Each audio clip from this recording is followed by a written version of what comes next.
Hello friends, welcome back to my channel. నేను part 1 part 2 చేశాను కదండి తెలుగు గ్రామర్. అలాగే ఇక్కడ నెక్స్ట్ వీడియో పార్ట్ 3 అనేది నేను చేస్తున్నాను.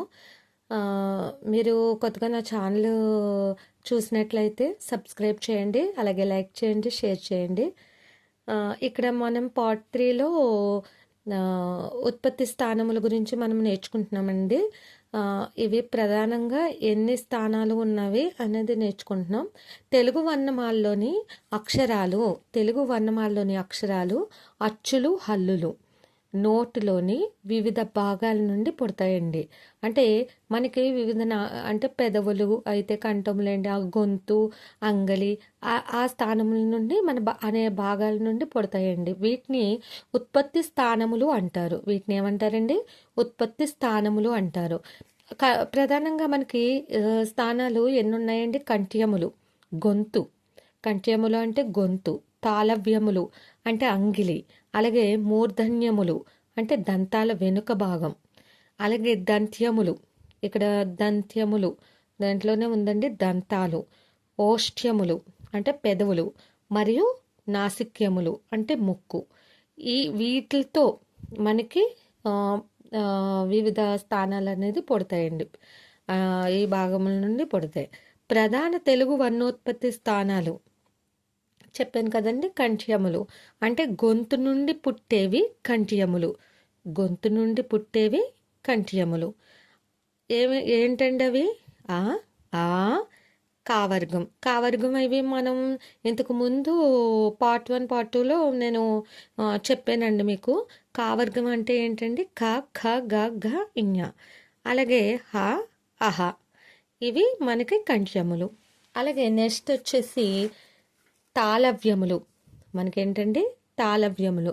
తాళవ్యములు అంటే ఏంటండి? అంగిలి నుండి పుట్టేవి. అంగిలి నుండి ఈ ఈ చావర్గం చ, ఛ, జ, ఝ, ఇని, య, స. ఇవి ఏంటంటే తాళవ్యములు, అంగిలి నుండి పుట్టేవి. అలాగే మూర్ధన్యములు ఏంటండి? మూర్ధన్యములు ఇవి దంతాల వెనుక పైభాగం నుండి పుట్టేవి. దంతాల వెనుక పైభాగం నుండి పుట్టేవి మూర్ధన్యములు. అవి ఏంటి? అరు, అరువు, తావర్గం ట, ఠ, డ, ఢ, అణ. అలాగే రా, ష. ఇవి మూర్ధన్యములు అండి. అలాగే దంత్యములు. దంత్యములు అంటే ఏమిటండి? దంతాల నుండి పుట్టేవి. దంత్యములు అంటే దంతాల నుండి పుట్టేవి. ఇవి తావర్గం. ఇవి వాడుకలో లేవండి, మనం రాసి మా దాంట్లో లేవు. అలాగే తావర్గం. తావర్గం అంటే ఏంటంటే త, థ, ద, ధ, అణ. త, థ, ద, ద, న. సారీ, త, థ, ద, ద, న. అలాగే లా, స. ఇవి దంత్యములునండి. ఇవి ఏంటండి? దంత్యములు, దంతాల నుండి పుట్టేవి. అలాగే ఓష్ఠ్యములు. ఓష్ఠ్యములు అంటే పెదవుల నుండి పుట్టేవి. ఓష్ఠ్యములు అంటే ఏంటండి? పెదవుల నుండి పుట్టేవి. ఊ, ఊ. పావర్గం. పావర్గం తెలుసు కదండి. పాప, బబ్బ, మా. ఇవి ఓష్ఠ్యములు. అలాగే నాసిక్యములు. నాసిక్యములు అంటే ఏంటండి? ముక్కు నుండి, అంటే ముక్కు సహాయంతో ఉచ్చరించేవి. మనకు ముక్కు సహాయంతో ఉచ్చరించేవి ఏంటండి? జ్ఞ, ఇని, అణ, నా, మా మరియు సున్నా, అం. ఈ నాసిక్యములు మాటండి, అంటే ముక్కుతో సహాయంతో ఉచ్చరించేవి. అలాగే నెక్స్ట్ వచ్చేసి మనకి ఇక్కడ సంయుక్త స్థానాలండి. సంయుక్త స్థానాలు అంటే ఏంటండి? కంఠతాళవ్యములు, అలాగే కంఠోష్ఠ్యములు, అలాగే దంతోష్ఠ్యములు.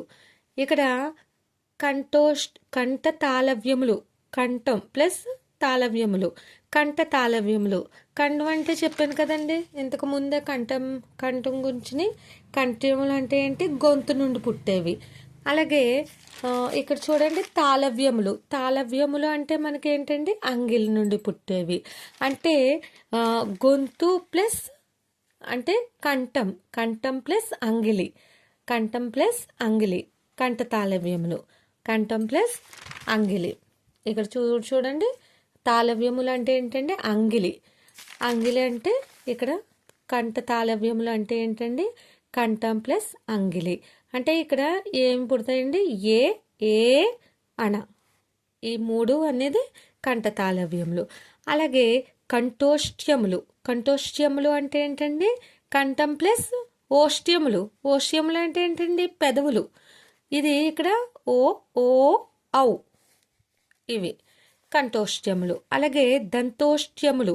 దంతోష్ట్యములు అంటే వా, దంతం. దంతం ప్లస్ ఓష్ట్యములు. ఓష్ట్యములు అంటే చెప్పాను కదండి, ఈ పెదవులు. ఇక్కడ పెదవులు అవేంటండి? వా. ఇక్కడ మనకి ధ్వని ఉచ్చారణలో ముఖ యంత్ర అవయవాల కదలికను తెలిపే శాస్త్రాన్ని ఉత్పత్తి ధ్వని శాస్త్రం అంటారు. అంటే మనకి ధ్వని, మనం మాట్లాడే ఉచ్చారణలో ముఖ యంత్ర అవయవాల కదలికను తెలిపే శాస్త్రాన్ని ఏదైతే ఉందో అది ఉత్పత్తి ధ్వని శాస్త్రం అంటారు. ఇక్కడతో ఇది కంప్లీట్ అయిందండి. తర్వాత పార్ట్ 4 అన్నది నేను మీకు అందుబాటులో ఉంచుతాను. అలాగే పార్ట్ 4 మీకు కావాలంటే కామెంట్ కూడా చేయండి. అలాగే హిస్టరీ కానీ తెలుగు కంటెంట్ కానీ మీకు కావాలంటే మాత్రం నాకు కామెంట్ అనేది చేయండి. కామెంట్ అన్నది చాలా ఇంపార్టెంట్.